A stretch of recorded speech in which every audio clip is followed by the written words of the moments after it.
It's story time, boys. So here I am earlier today on my computer working, coming up with MFF videos, ideas for different topics that I can cover on the channel for later. And on my second monitor, I have a Twitch stream going because it keeps me company while I work and it's funny. And the Twitch streamer that I'm watching, Quinn69, he starts watching Elon Musk on Twitter playing Path of Exile 2. Now, normally, I wouldn't be talking about Elon Musk because I don't like talking politics on this channel, and I don't like Elon Musk at all. But my personal bias aside, I had to get in on this one. I had to go in on the guy because he was playing Path of Exile 2. If you guys don't know, besides Marvel Future Fight, Path of Exile, and of course now its successor, Path of Exile 2, are some of my favorite games ever. Redefining the ARPG genre, you know, and so much more. I absolutely love these games. I've been a closed beta supporter of PoE since the glory days of the Bronze Kiwi Pet. I love this game. And to prove to you guys, just a quick little check here, just so that you guys know that I'm not full of BS. I'm not totally full of BS. On Path of Exile 2, I've clocked almost 200 hours, and it's about a month into the closed beta, so I think that's pretty good. And then on Path of Exile 1, I have about 1,700 hours. Now, sure, I don't have like all the achievements and stuff. I'm not a pro player by any means, and I never claim to be. I'm not a pro player. I'm not a pro streamer for this game or anything. I'm just a casual. I'm just a casual average player. 1,700 hours. I play softcore. I play trade league. Whatever. Right? I'm just a dirty casual. But I have a lot of hours, so I do know the game. I do know the fundamentals. I know the core mechanics. I understand what I'm seeing when I look at someone playing the game. I can judge pretty quickly whether they've played the game for a short time, medium time, or long time, right? Based on mannerisms, based on how they play, etc. You can kind of guess where this is going, okay? So here's where things get interesting. If you go over to Elon's Twitter, I think he's actually still streaming. This is absolutely 100% his Twitter account. It's not a parody account. It's not a bot. It's not Adrian. It's not anybody goofy. It's definitely him, okay? And what we're gonna see here, I'm gonna take you guys through the circus, okay, of Elon's stream of Path of Exile 2, because what I'm basically going to show you is I don't think it's really his account in the sense that he did not play the character from level 1 up to where it is now, which I believe is like level 90 or 91, which is a very, very, very high level. Just to give you guys an idea, like 200 hours, probably like 150 of those hours at least are me playing on my main, which is actually the exact same character. It's an Invoker Monk as Elon's playing here, and I'm level 91. So it takes a long time to get there. And I can say, after watching about an hour of this live stream, that I would put like $100,000 or more on a bet if I could. If Kalshi had a bet or if somebody else had a bet, I would bet at least 100 grand large that Elon did not level this character from level 1 to level 90 himself. I have nigh irrefutable proof. I don't have irrefutable proof, and I know that Elon stands are going to come at me with this and that and the other thing. We'll get to all that. But I just want to play some clips for you guys and show you, okay, so that you guys can see. And you'll hear from the clips that it's definitely his voice. It's definitely him playing. He's on a private jet or something. He's live streaming from SpaceX, whatever. The quality's not very good. That's fine. Okay, this is just a replay of the Twitch stream. But the first thing I want to show you guys one here. Mistake on hardcore and you're dead. Okay, you can definitely see it's definitely his voice. Okay, definitely his voice. One mistake on hardcore and you're dead. So, okay, he understands the stakes. Okay, that's good. So we're going to fast forward first to 12 minutes and 31 seconds. Okay, here he doesn't know, he either doesn't know or he forgets how to or why he ought to mute whispers. So in the game you can whisper other players, but obviously when you're Elon Musk and you're live streaming to, according to Twitter, 600,000 people, you probably want to mute your things. And my camera was blocking it here, but he basically gets spammed with DMs. And sure, these DMs may be innocuous, like, hey, can you unban me from Twitter, or when are we gonna have Doge payments on Twitter? But they could be literally anything. Right? It could be horrible things. It could be images. It could be ASCII. It could be links. It could be malicious stuff. And again, you'd think maybe, hey, it's just my idea, right? Just my thought here. But maybe the richest guy in the world would know to just simply mute DMs so that he doesn't get spammed with artwork of Mario taking a dump, and it appears to be someone's name. Anyways, listen. I'm not going to make the decision for you. I'm just going to present the evidence to you. Don't worry, guys. He finally figures out how to mute things at 21 minutes and 25 seconds. He finally figures out that you can, and this is a very difficult task, by the way. I'll give him credit. It's very difficult to mute in this game. You have to press the Enter key on your keyboard, in order to bring up the chat, and then you actually have to click on the whispers tab, and that will disable the whispers from showing up. It toggles the whispers. It's very difficult, guys. I'll be totally honest. There are multiple other ways to do this. You can type /DND, but hey, I'm sure the guy who, you know, created PayPal, created Tesla, created SpaceX, I'm sure he's very you know, his 5-6 head brain is far beyond our understanding. And leveling this level 90 character, he never got spammed with DMs, and this is the first time he's had to do it, so that's why it's like not very easy for him, for sure. If we rewind just a little bit back to about 18 minutes, we're going to see the start of some really special stuff here, guys. So the first thing I want to point out to you, sorry, I have to keep moving the camera back and forth, but the first thing I want you to notice is that there's a crossbow. He's got a crossbow in his inventory, okay? I'm going to like circle the crossbow multiple times with my mouse so you know that's a crossbow. It's just like the in-game art for a crossbow. I want you to remember that crossbow for later, okay, guys? Because this is his inventory, which you can see is almost full. It's nearly full. And you can, you know, understandably, maybe you're thinking, okay, this is like a really valuable crossbow because he picked it up and he's keeping it. And don't mind the fact that it's red. If you don't play Path of Exile, it means that it's either he doesn't have the requirements for it for his gear, or he hasn't identified it yet. It's probably a rare, maybe it's a unique, who knows, right? There's not any good unique crossbows right now, so it's probably a rare, maybe a tier 5 rare, guys, with multiple sockets or something, right? Like, it's got to be something good for him to keep it in his inventory. Especially since later on, you're going to see he goes to his stash tab and he has the chance to put it away to empty his inventory, and he chooses not to. But anywho, just remember the crossbow for later. It's not too important now. It'll be much more important later. So we go to about 1807. He goes into his stash tab. At this point, he has the chance to put the crossbow away. Spoiler alert, he chooses not to.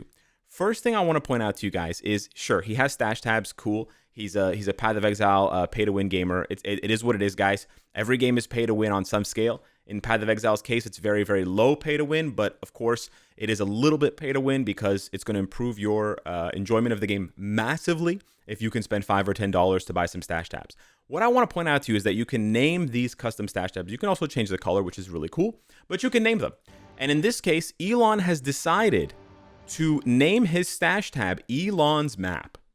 Now, I'm no psychologist. I'm no genius, you know, multiple trillion-dollar company CEO, but I wouldn't name a stash tab in a game that I play after myself in the third person unless it wasn't really me playing, or I had some sort of psychotic break and I had like a Moon Knight situation going on where like sometimes I was Mark and sometimes I was Jake and sometimes I was, you know, Steven or some other character. Listen, you can come to your own conclusions. You can answer the question yourself. I'm just providing my own opinion aside from things. So he goes into his own map tab called Elon's Map. Sure. He pulls out a map. Again, plenty of time here to put some of this stuff away, make some more space in his inventory. He makes the decision that he doesn't need to do that. Also, quick note here, guys, just very, very quick note here. If you take a look at his stash in terms of what he has a decent stash of currency. He's got about 70 exalts, about 30 chaos, 3 divines. I'm sure he has like very bis gear. You can see it's the hand wraps of action and wisdom, or what it's called. He's probably got very, very good gear.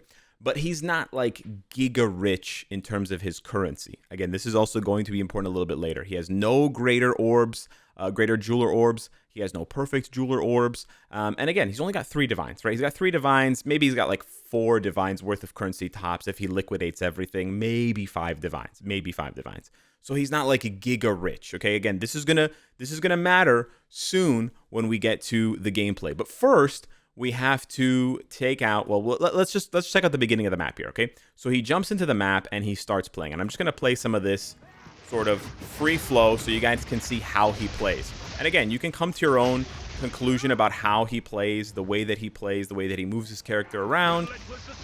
Who knows, right? Maybe he's got some turbulence on the airplane. Maybe he's not playing with a mouse and a keyboard. He's playing with the trackpad. Right, there could be multiple reasons why his character plays like a geriatric nurse in a wheelchair, you know, surfing through the old folks' home. Maybe there's a strategy to attacking the wall a bunch of times in a row. Hey, he really hates the jars. He completely misses the switch here multiple times, and then he finally... Okay, hey, look, listen. There's a method to everyone's madness. Why should I be the judge of whether you're the perfect player of your account or not, right? Totally fine. Totally fine. Sure. So we're going to keep watching this. We're just going to do like unedited, right? No jumps, no clips, whatever. He's gaming. He's blasting. His character's obviously very strong, right? No doubt the character is very strong. The fact that he built this character, obviously like the bell. That's a nice sound. Okay, that's for sure. That's the one thing I agree with Elon the most is the bell sounds beautiful. He's absolutely right about that. He drops the bell here a second time. First thing here, guys, and maybe it's not a big thing, but these will start to add up. He completely ignores the Chaos Orb.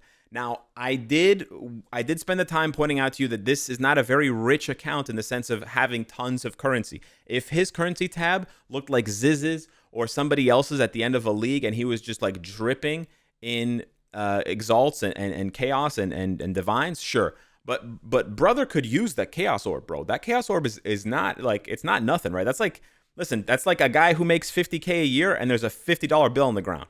Or whatever, a $10 bill on the ground. And he's like, nope, I don't need it.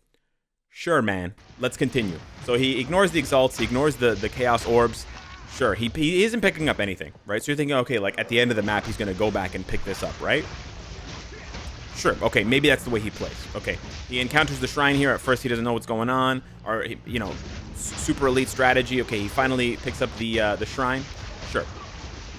He keeps blasting. Okay, we're gonna fast forward just a little bit here because it comes around again really soon. But basically, he backtracks and he passes the Chaos Orb again. He has not one but two chances to pick up the Chaos Orb, but he says, you know what? I don't need it. Very, very cool. Okay, later, just a little bit later, just a few seconds later, he's going to pass a gold chest. It's a rare chest. It could have nothing in it. There's some players who, they do skip chests because they don't think it's worth their time. And right now, you could argue that the value, he ignores insult there again. You could argue that the value of chests in PoE2 is pretty bad. But listen, this is Elon's world. We're just living in it, right? Stands next to the corpse. Who knows? Sure. He's going to keep on blasting here, guys. He's going to get lost here in a second. He's going to fight that wall because it's attacking him. He's going to walk into a corner and then reorient himself. And again, this is something I want to point out here. The sort of like minor mistakes that he's making in and of themselves are not a big deal, right? You might think that I'm really cherry picking, or I'm being a bully, or I'm being rude. I'm being really mean, and I'm like a super nerd in my mom's basement my whole life. What do I know about running these multi-trillion-dollar companies? You're right. I don't know anything, right? But what I do know is if you're a level 90 player, you do not make these errors, and making one of these errors is one thing. Listen, even Ben, Tai Killer, all these PoE pros, they make mistakes from time to time. But to make these mistakes one after another, like it's your job to make mistakes, it's like he's like a ringer, bro. It's like a ringer. It feels like a ringer, or it feels like it's not his account. Like he's just hopping on, but somebody else leveled this character to 90, got him all this shiny gear and said, okay, here you go. I made the character unkillable. I've got these omens in the inventory. You can't die. Just blast to your heart's content while you're advertising Doge and SpaceX and Starlink on your flight from Cali to Miami, right? Like, who knows, right? Who knows? A little bit of editorial opinion there, but okay. He gets to the Breachstone. He knows what the Breachstone is. Spicy. He knows it's going to be spicy. He clearly, look, I'll be honest, okay, to play devil's advocate here, he clearly understands some of the game concepts, and he knows, like, on some level where the danger is, for sure. He knows the Breachstone is dangerous. He knows for his build, he has to meditate at the beginning of the map to double his energy shield, for sure. For sure. But there's just such a like polarizing gap in his knowledge at very crucial places. Like here's another example. The Breachstone, the way that it works for you guys that don't know, is it spreads out, right? It spreads on both sides. And as it spreads, it reveals monsters that are in kind of like the breach, like this other zone, right? This other world, this alternate universe, whatever. And then they attack you, they run at you. What he does here is he completely ignores the south side or whatever, the east side or west side, and he's just going in one direction. He's wasting so much time here waiting for a couple of mobs to spawn. Now, to his credit, he eventually realizes that he's making the wrong decision. Look at this, one monster. There's nobody, bro. This is a ghost town. He eventually realizes, hey, I should turn around. And he does, and he blinks, and he goes, and he plays. But again, this a level 90 hardcore character who has grinded up to one of the highest levels in the game. Hardcore is very difficult because it's one and done, right? If you die, the character's gone. It's pushed to standard. You don't really, usually hardcore players, if they lose their character in hardcore, they start over in hardcore. They don't just continue playing the character in soft core because they want that elevated experience where every time you're challenging content, there's that that risk and that sort of intensity on the line of like, if I die, it's all over. So for him to have grinded this character up after losing his other character, Kekius Maximus or whatever, and like 12 other characters before, you would think that after grinding up 12, 15 plus characters, as he mentions in the live stream, you would think that he would have gained all of this knowledge, or at least most of this knowledge, by playing. But again, in my opinion, the fact of the matter is he didn't gain any of that knowledge because he only started playing these characters in the last 1% of their lives, when they were already at the max level, maxed out gear, and he just jumped in and said, hey, look, guys, I'm the F1 driver because I've bought Verstappen's car, or I bought Lewis Hamilton's car, and look, guys, I can do a donut, I can drag race. But clearly you don't have any of the underlying abilities and skills and knowledge that would get you there. Here's another clip that's really interesting, just free flow here. The boss is letting off these volatile crags, which chase the player down and then explode for high damage. I don't know how his build is created, but there's a possibility in a T16 map, in a very high level map, that it could kill him or do a lot of damage to him. And again, the fact that he's in hardcore means you want to be very careful with these things. Let's see how the level 90 plus Elon with his OP build handles this the volatile crag. Does absolutely nothing. Completely ignores it. Now you might say, holy crap, what a Giga Chad. He's so smart. He already calculated ahead of time how much damage the volatile crag is going to do, and he knows he can just completely ignore it. Or he's just spazzing out and holding down one button and just attacking, and it just so happens that because he's playing a monk, which is, it's a very well-built character. Congrats to GGG, they finally figured out a little bit of melee here. But basically, he just gets lucky.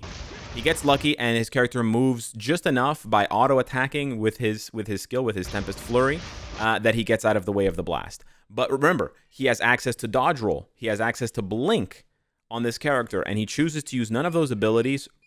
Instead, he just YOLOs and figures out that, or just gets lucky that he's going to be outside of the blast radius when it goes off. It happens again here. He does, in this case, he does dash, but I believe this has more to do, I don't know if he blinked or if it just is the gap closer of the ability activating at sort of like the perfect time. You can see gap closes here a few times with this skill, and he kind of dashes around. Again, this may seem like an armchair PoE player just criticizing and cutting up the gameplay of someone who, for all intents and purposes, is playing really well. But upon closer inspection, what you're going to see, and you can ask any PoE veteran that you trust. Don't listen to me by all means. Come to your own conclusions, but talk to another PoE player and ask them if this gameplay footage looks like a level 90 plus hardcore player, or if it looks like, Stevie Wonder piloting someone else's account. Here he faces off against the boss. Here's probably one of the most egregious examples in terms of the combat and the gameplay of Elon not understanding fully how the build works. I won't call it his build at this point. So the boss queues up, and he knows to drop the bell. So he's going to drop the bell here. Boom, he drops the bell, and he hits the bell. That's great. So far, Elon has displayed mastery of the build. And as it turns out, just by stroke of luck, Elon doesn't actually have to prove much mastery because Invoker Monk is absolutely busted. So he just drops the bell and goes to town on it, smashes the shit out of it, and it does a metric shit ton of damage when you got an attribute stacking, Pillar of the Cage God, or whatever he has, staff, with the Hoa gloves. Sure, right? Here's the problem. He runs out of mana. If you look, it's cut off a little bit because of the way his live stream is oriented. The aspect ratio is all gorfed up. Hey, listen, he's not a live streamer. That's fine. But as you can see, the bar, the globe on the right here is empty. His health bar, unfortunately, is full, but the other one is empty. And you're gonna notice that he's gonna stop attacking in a second because he runs out of mana. He's as the kids say. So he becomes You see here, he becomes and you see how he's not really attacking really fast anymore. It's just like one attack, one attack, one attack.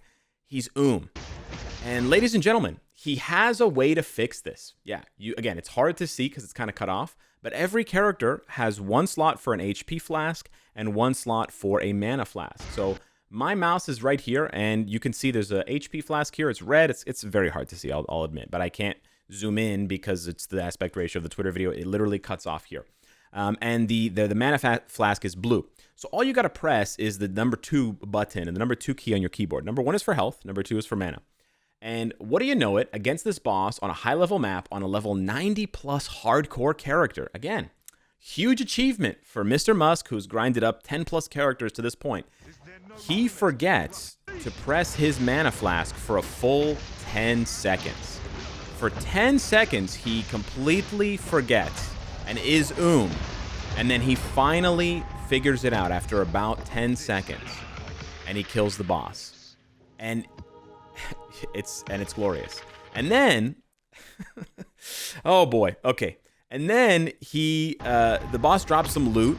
He's like, hey, a tier 15 map, that's pretty good. He clicks the first one, he picks it up. He clicks the second one, it doesn't pick up because his inventory is full. Remember that crossbow? Okay, good. He tries to click it again, he realizes, oops. He drops the Great Hammer, and then he drags the map into his inventory.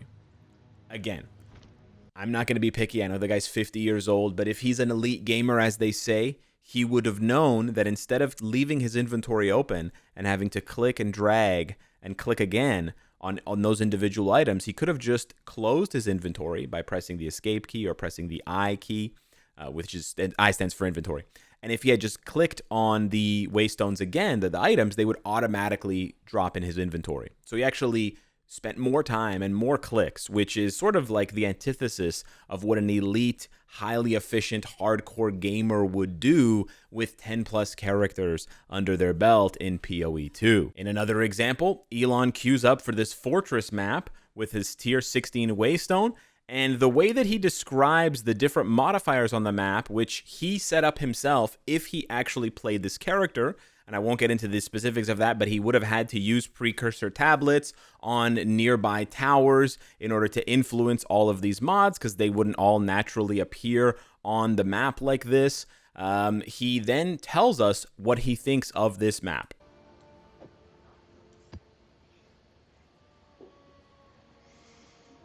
Okay, this is pretty much as hot as it gets.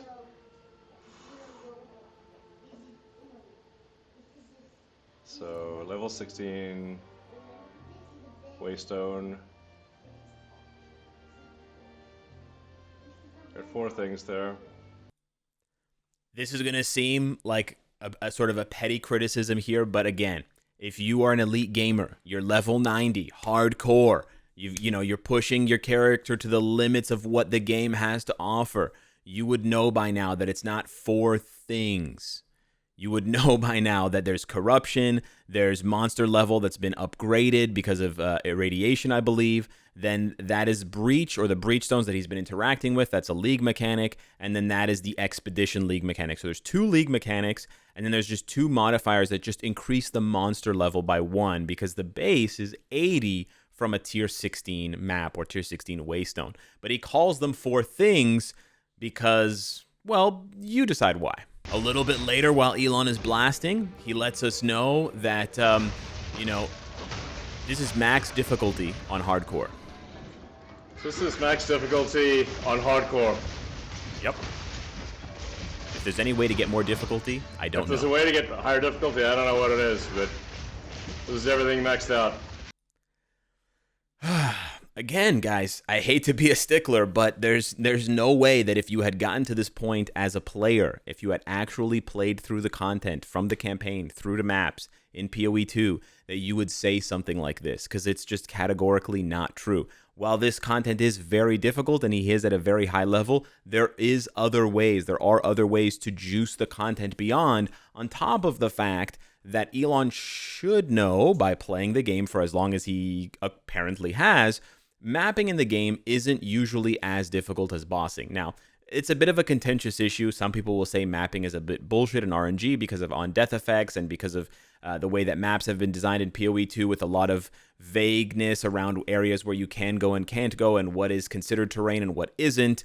And then on-death effects and then, clutter and visual clarity being at an all-time low. I'm not going to get into all that, but I am going to acknowledge it because it's an important part of the sort of proxy topic. But what I am going to say is he could be fighting like Esh or Zesh or whatever it's called, one of the breach bosses at +5 or +4. That shit is way harder than just mapping against a bunch of white and blue mobs and blowing them up with off-screen herald effects.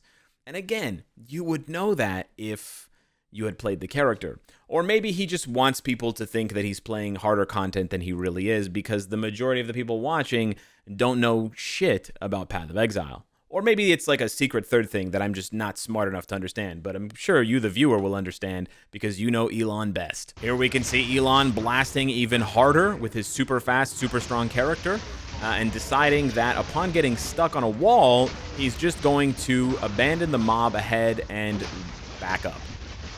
Yep, those mobs were just too difficult, buddy. You made the right choice. That is exactly what an elite gamer would do. And then, of course, like all good elite gamers, Elon decides to abandon the map when it's not even completed yet and ignore a bunch of loot on the ground. Because, of course, we don't play PoE and PoE2 and other ARPGs for the loot, nor do we play it for the experience. We play it for some other secret third reason that none of us are smart enough to understand, but of course, Elon is. I'm just gonna waypoint here, guys. No point in picking up any of this stuff. No point in picking up the essences. Nothing I've talked about compares to what you're about to see.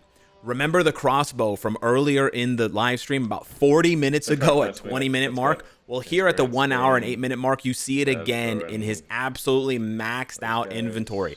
He literally has no space for any item, any currency, nothing that drops. He will be able to pick up. Not a divine, not a mirror, nothing. He could put it in his stash. He could stash that crossbow or anything else for that matter besides the omens. But is he going to? No. In true Giga Chad, Elon, Giga Genius fashion, he rolls into the next map with his inventory full. And then at 1 hour and 13 minutes, so almost an hour of holding that precious crossbow in his inventory, we finally find out what it was. And it's the most beautiful thing you're ever going to see. He comes over here and he notices a tier 15 map and he wants to pick it up. And of course, as Giga Chads do, he goes to pick it up. It doesn't pick up. So what does he do? He clicks it again. And then he clicks it again. 3 clicks that didn't pick up. Darn, what a tricky waystone. This is a really difficult game, by the way. It's like the Dark Souls of ARPGs, guys. So what does he do? He goes to his map and then to his inventory, and he hovers over the crossbow, and he discards it. It was a white crossbow, guys. One of the most OP items in the game. One of the rarest items in the game. A tier 0 or tier 1 crossbow. White, no sockets. I cannot express to you how insane his genius must be to know ahead of time that for the next hour, he's going to need to keep that crossbow in his inventory in order to maximize his gains. And then, of course, in true Elon Giga Chad fashion, he drags the item into his inventory instead of just closing his inventory and clicking once. There are probably a dozen other clips that I could show you in this video to illustrate my point. But I cannot bring myself to watch this video. He's about to kill. He almost killed himself on that exploding mob. Okay. But I can't bring myself to watch it. There's just too much psychic damage that I'm taking, and I just don't have the Neuralink infused IQ to understand the game on this insanely deep and sophisticated level the way that Elon does. Or it's something else. Again, despite giving you my unsolicited opinion multiple times during this video, it was supposed to be presented without that and just with the context of what the game is for you to make your own opinion and come to your own conclusions about whether this is actually Elon pro gamer moment or whether someone, poor bastard, built this account up and is now having to watch Elon pilot it like a monkey who has Neuralink installed. Anyways, guys, hit me up in the comments down below. Let me know what you think. Thank you so much for watching, and I'll see you in the next one. Take care.